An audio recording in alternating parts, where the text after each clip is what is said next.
what age is it when how we feel about people at our door gets completely reversed? As a kid, the doorbell rings and you're like, "Oh, get it!"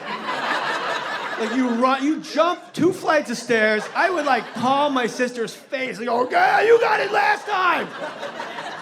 Just stand on her body as I'm talking to the person. It's a naked man with a sock over his dick going, "Hey, if your parents aren't home, why don't you just come in and we can rub our stomachs together?" Like, all right.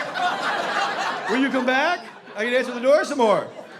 Right around the age like 35, the doorbell rings. You know, let's say you're married, your wife's making chicken parmesan, it's dinner time, the kids are off in the other room doing whatever they do. Ding dong.